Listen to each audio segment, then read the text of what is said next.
Unapologetically Woman. We're celebrating phenomenal women all across Kentucky who make no apologies for their perspectives or the impacts that they're making in the community. Today we're celebrating Shauna Sawyers Robinson. Shauna is a radio personality, MC, and program director of 107.9 The Beat. Unapologetically Woman. Shayla, that's you. Congratulations. Thank you. Thanks for having me. Oh, absolutely. So you're from Louisville and you made your way to Lexington. Yes, ma'am. How did that happen? Well, being in Louisville, so I'm originally from Louisville. I went to school in Moorhead, Kentucky. And so when I came back from school, I'm like, okay, I got to get into radio. And the radio stations in Louisville were kind of like, everybody that was in there was kind of in their place, if that makes sense. But we have a historic radio station called WLOU, which was the first black station in Louisville. And at the time, it was a gospel station. It's now switched over to, I think, R&B and things. But I got an internship there, and I was working, and I loved it. But they couldn't place me. They was like, we don't have the funding. We would love to keep you. Money always stops money things. always stops things. And they said, we'd love to keep you, but we don't want you to keep working for free. And I was like, well, I'll keep working for free. But nothing opened up. Nothing opened up. And so at that time, I was actually still doing a podcast here in Lexington that I had got during college. Because in Moorhead, there wasn't really no spaces, I feel like, for me to fit in radio. So I did Lexington Community Radio, which is still thriving today. I was like, their second year, I had a little segment called What Shauna Say. So I was driving from Louisville, doing that, then still at WLOU. And then somebody got me in contact with Jay Alexander at The Beat. And then I had an interview, and the rest was history. I started doing weekends. And I know. It's not, it ain't what they say, it's what Shauna say. I know. Look, every time I hear your voice say that, I say it with you. Okay, good. I want you to. And I tell people, I say, even put your name in there, okay? Oh. It's an empowerment. It ain't It's not what say. they say, it's what Sharon says. That part. All right, I got you. So you're going along your way, just trying to find your way. Let me ask you this first. Did you always know you wanted to be a radio personality? Were you the kid that was always singing with a makeshift mic in the mirror? How did that happen? Yeah, that's so funny because I was always the talkative kid. I always get in trouble for talking too much. At church, I was always the one who wanted to read the announcements. Like all the other kids, like no. So to the point the youth director, like Shauna, I was just the announcement person because they knew that's what I wanted to do. But I didn't look at it as a career. It wasn't until middle school. My friend's mother started dating a popular radio host, Mark Gunn. They're actually married now, so shout out to Mark Gunn. And I actually seen a person like doing radio, but I never thought of it as a job. And still at that time, I just thought that was cool, you know?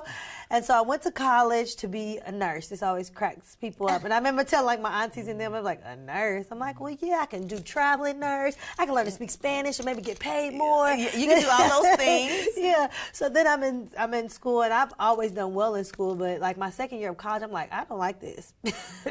Well, that's the thing because people are making those decisions so early. Yeah, and I'm like, I don't like this, but I did love my communications class. You know, you have to take those prereqs, and I loved my communications class. I was like, well, let me explore this, but I didn't know radio was the thing, right? So I got a TV host. I was on like the Moorhead News, like our student news, and I love TV.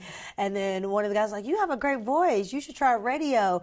And then I just fell in love. It's just like this unseen box. You can just kind of do whatever. And behind the mic, nobody sees you. And I've never been like a shy person, but it's just like you could just come alive because all you have is your voice. They can't see your facial expressions. They can't see your mannerisms. The only thing they can lean on is your voice. And I just enjoyed that, got creative with that. So that's how it happened. Okay, and so you're moseying on your way, and you head out to Indiana because you think you found your dream job. Yeah, I thought so.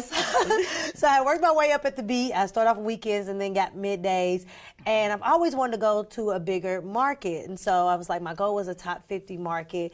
Indianapolis was within that top 50. They had an open position, and, you know, I went for it. And crazy thing is, I didn't think I was going to get it because I had recently went out for a position in Columbus. And I ended up being like the finalist. And the program director told me, he's like, you are great, and I can't give you a reason why I didn't pick you. Because I asked, I was like, well, what was the reason? He said, I couldn't give you a reason, but I feel like there's something else for you. I don't know what it is, but I feel like there's something else. So a few weeks later, he had gave my name to the program director in Indy, and so that's how that came about.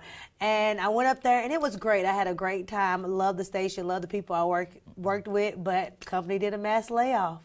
and And I was part of it. And you said that was one of the lowest points in your life. Yeah, because I had never, I mean, I've always just been like one of those people that was overachiever. And every job I worked at, I mean, even in high school at KFC, I was the best cashier. They would give me awards. Like, I have never been laid off for a job, so I started to reflect that it was me. Like, clearly I did. Like, maybe if I would have did this break differently, or maybe if I would have did this, and I started to self-doubt at that point, you know, and it took for, you know, my circle and friends and my husband to speak life like, no, there was a layoff and this is a redirection.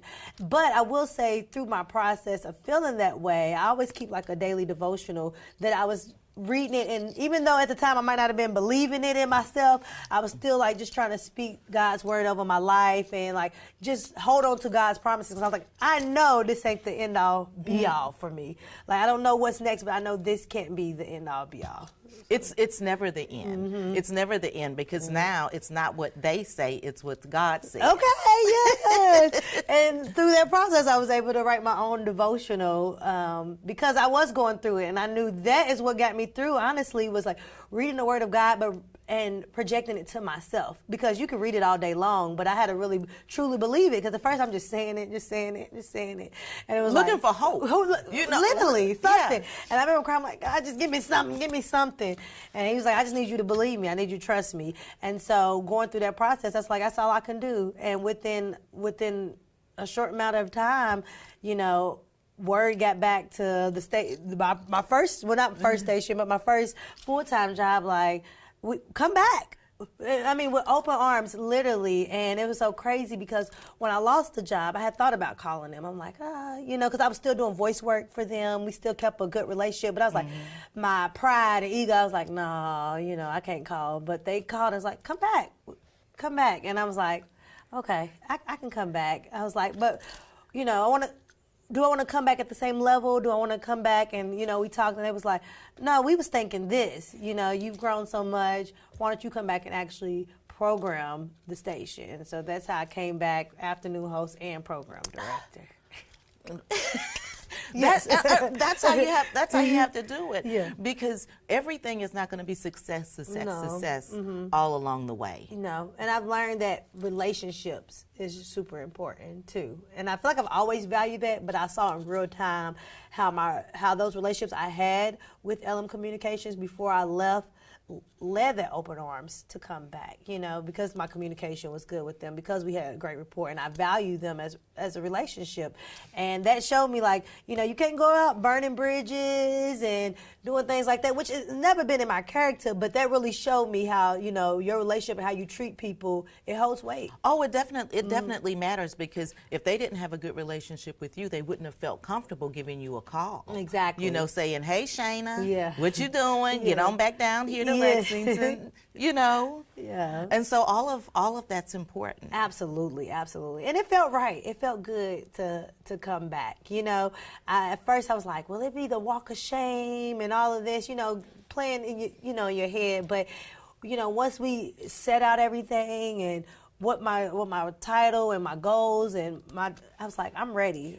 You're ready to do this, because that moment when you were laid off, that made you feel like a failure, is what I'm hearing you say. Yeah, definitely did. You know, but women can fail and move forward. Exactly. You know, it's not the end of everything. No, because it's a redirection. And I think my time at Indy was definitely purposeful. Like, I learned so much there. I learned stuff that I hadn't learned while I was here. So had I not went and did that, who knows if I'd be program director now, you know what I'm saying? And who knows, I would know the things that I've learned. Like, I got to work with some of the greats in radio who have been doing it 50 plus years, and, you know, people I had heard about as a kid and things like that. So I got to absorb all of that, and I think that was what God was doing. Like, it was a temporary, like, you're just here for a season to soak up, and I'm glad I was there for that time. You know, because if not, then you wouldn't be here. Exactly. If that didn't happen the way that, if that did not I would happen. not be a female program director in her early 30s, and that is kind of unseen in this industry. Is it? Yeah. Wow. Yeah, very male driven, and then the women that do become program directors, sometimes it happens later on. You know, you have to wait your turn. Wait your turn. But while you're waiting, you're also identify yourself as a music historian. Yeah, I do. Yes, I have. Since a kid, I've always just loved music, and I remember like my family getting me like my own boombox and my CDs and things like that. But then as I got older, I've always enjoyed biopics, like Temptation, Selena, Ray. I've always enjoyed those, and I'll be the person that watch it, and then I go study it later. Like I go look up and see, okay, who was the real people, or watch the real performances that were interacted. And I learned I just had a passion for that. And next thing you know, I'm watching documentaries on, find out about producers. Like, we'll be at a concert and I'll be with my friend. I'm like, oh, such and such, T-Pain produced this. And then they're like, okay, Shauna, we want to enjoy the concert. Stop it. That's what they're saying. Stop it. Yeah, it's like, okay, we don't care. So I've just always been interested in that. But it works well what I do. I think sometimes my listeners enjoy that because sometimes I can tell them that when a song comes on, or a little brief history that somebody didn't know, which kind of sparked an R&B event that I do once a month called The Return of R&B with DJ Forerunner, and we play trivia because and it's based off music and movies and stuff like that. And it's so fun because I feel like sometimes it's not a space for Black individuals to play our trivia. Okay. You know what I'm saying? Yes. Like stuff we know, the music and things like that. So I get fun. I have so much fun making the questions. Like I'm like, I'm gonna get them with this one. I'm gonna do this. They don't know. You're trying to trick them. Yeah. And so that's another outlet for me. And then seeing people's faces light up when they get it right or wrong. And I'm like, I didn't know that one. I just took a guess on that one. But they're also learning too. So that just fuels my little spirit of my little music nerdy self. So what do you think your whole legacy is with all of the things that you're doing in entertainment? I always say, God put me here to inform, inspire, and entertain. And I feel like if I'm reaching those three goals, then I am fulfilling my purpose. If I've entertained somebody, if I've informed them of something, and if I've inspired them. And that's why I always try to tell my story, because inspiration is so real. Hearing stories of, even when I got laid off, other radio women was writing me like, girl, it's part of the journey, keep going. Or there's like, you got your stripes now, Yes. But like, uplifted me, like, don't give up, you're great, you're this, and that inspired me. So I want to make sure I inspire other people, other women as well, especially in the media industry. It can be so tough, not just in radio and TV, film, all of that, and just making sure I'm telling my story, I'm putting it out there, but being entertaining and informative as well. At the same time. Yeah. So I'm going to kick it to you. Okay. For young girls and young women that are watching, yes, what kind of advice, if they're looking at you and they're like, oh my gosh, I'd like to do something like she's doing, what kind of advice would you give them? If you're looking to do something that I'm doing, I will always say is really just hit the ground running and don't let no stop you. A lot of opportunities I created, God created, but it wasn't there, but I didn't let no. I had got so many no's, even up until the point of coming to do weekends on the beat, and I made my way in. I remember going and interviewing them, and I could tell they was like listening, but they was like, well, we don't really have the funding, we don't have this. And I was like, well, I noticed the website needed something, and I knew how to do websites. So I got my way in because I knew how to. I didn't want the best of websites, but I knew how to work it. And I was like, oh, we need somebody at websites. So I made a way in. And then when I got to weekends, I was like, okay, I want to get endorsements. I want to get brand deals. I want to do this. So I started making friends with the salespeople. Like, what do you need? Do I need to come on a sales visit with you? And finally one was like, yeah, come with me. And I closed the deal for her. And then the business that I was representing at the time was like, well, we love her. We wish we could get more of her. Her show was only on the weekends. And so the next thing you know, they was like, you need to come to middays. They was never, at that point looking for a person, but I made a way. And so don't let, because a position ain't on there, it's not posted, it's not there, say no. I called Jay Alexander, was like, hey, I wanted to talk about a meeting we could have on Friday. Like, I told him it was going to be a meeting. Because I'm tired of people telling me they don't got time and all of this. Like, I want to schedule a meeting with That's me. Exactly Yeah, it. so you kind of got to sometimes just bulldoze through the door and don't take no. Okay? That means another direction. Absolutely. Congratulations. Thank you. So nice Thank meeting you. Thank you for having me. For sure. You guys, you heard what Shauna said. Bulldoze that door down if you have to. But make a way and don't give up. Even in the low times, don't give up. You're growing.